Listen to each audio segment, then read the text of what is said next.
The episode begins with Booster Gold standing on top of rubble after having taken care of a treat. As he addresses the crowd around him, he tells them that they no longer have to worry about anything.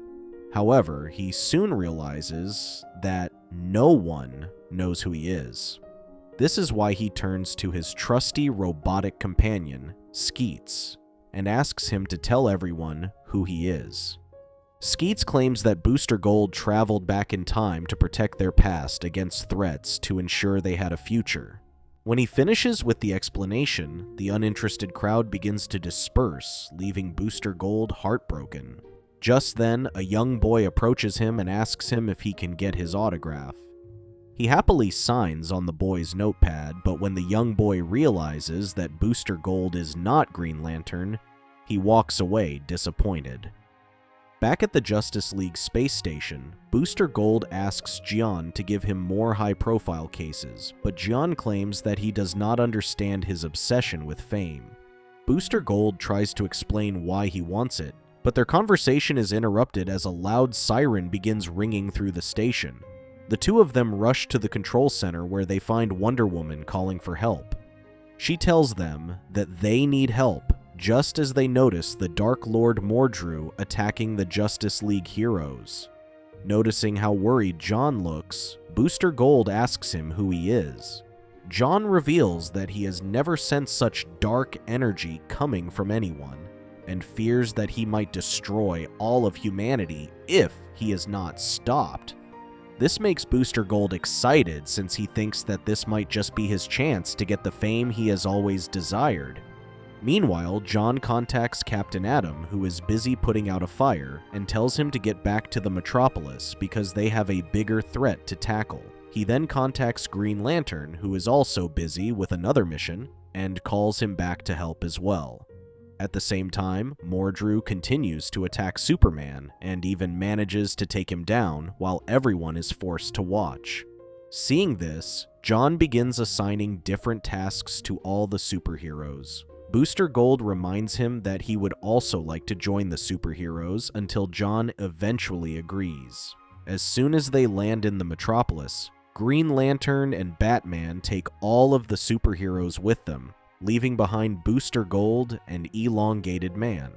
Booster Gold tries to argue that he may be useful to the superheroes, but Batman firmly tells him that he is on crowd control duty.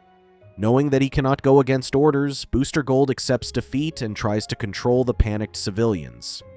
Elongated Man continues to complain about being placed on crowd control until Wonder Woman lands in front of them and takes him away with her, leaving Booster Gold alone to control the crowd. Several hours later, Booster Gold begins to lose hope and tells his robotic companion that fame and success are not going to come his way if he stays back behind the lines and controls the crowd. Skeets tries to make him feel better by saying that crowd control can be a very rewarding experience, but he disagrees. A few moments later, a crying young boy walks up to Booster Gold and tells him that his ants are stuck in the building behind them. Assuming that the boy is talking about his ants, he rushes to the building only to discover that he's talking about his pet insects. Despite this, Skeets tries to assure Booster Gold that he's doing a good job and that staying away from the battle might get interesting for him. All of a sudden, Mordru strikes Superman, causing him to crash near Booster Gold. As the young superhero tries to help Superman, he is surprised to find that Superman has merged with Batman. Imagine having to deal with that hero as a villain. When he approaches Superman and asks him if he is okay, Superman does not respond and runs away. Once again, Booster Gold goes back to his duty and helps people get away safely. He is approached by an old woman who needs help finding her way out of the city. He is trying to help her figure out the city's map when he hears a strange rumble. Just then, the ground cracks up, leading to a facility. He decides to follow the crack and enters the facility where an explosion has injured several scientists. Once he has made sure that everyone is left, he makes his way into a lab where he finds Dr. Simmons unconscious on the ground. Booster Gold tries to help her, but as soon as she regains consciousness, she tells him that they are all going to die. When he tries to assure Dr. Simmons that the Justice League is out fighting the threat, she reveals that she's been experimenting with an alternative energy source to fossil fuel, claiming that the source is not reliable and requires a tremendous amount of power to maintain equilibrium. However, Booster Gold is distracted by her beauty and is barely listening to anything that she tells him. Dr. Simmons continues to talk as she tells him that the fire at the facility ruined the containment field, and her boss, Dr. Brown, got caught in the explosion. This means that the source is now on the loose and can destroy all worlds. This catches Booster's attention, and he assures her that this is up his alley. Unbeknownst to them, Dr. Brown walks outside the facility with a black hole in his chest. Back at the Watchtower, John is giving out instructions to the Justice League when he receives a call from Booster Gold, who tries to tell him that there's an emergency. However, since Mordru's powers seem to be growing, John is not interested in hearing about his theories. At the facility, Booster Gold pretends like he has gotten John's approval to carry out the mission on his own. He asks Dr. Simmons how he can turn the artificial black hole off. She hands him a collar, claiming that it is a gravity inhibitor that they need to get around Dr. Brown's neck. As the two of them walk out of the lab, Dr. Simmons asks Booster Gold if Skeets can detect anomalies.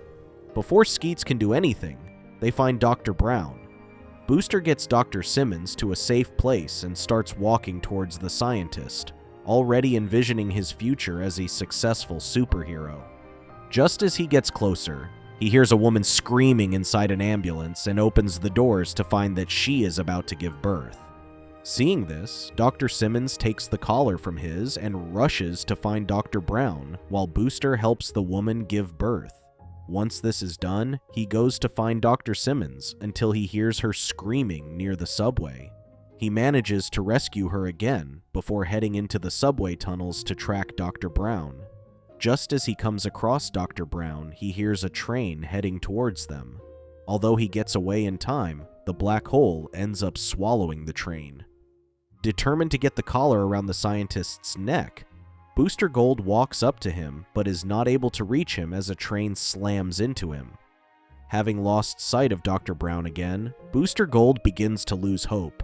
Once he joins Dr. Simmons, they notice the black hole growing more powerful.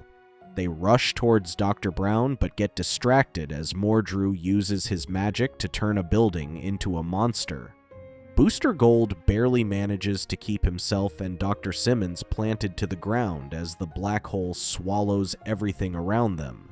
Dr. Simmons asks him to put the gravity collar on Dr. Brown, but Booster Gold confesses that he is not a superhero, revealing that he only came back from the future because he was a failure there as well. However, Dr. Simmons tells him that she knows that he is the only one who can help them. Hearing this from her makes Booster Gold motivated to try once again.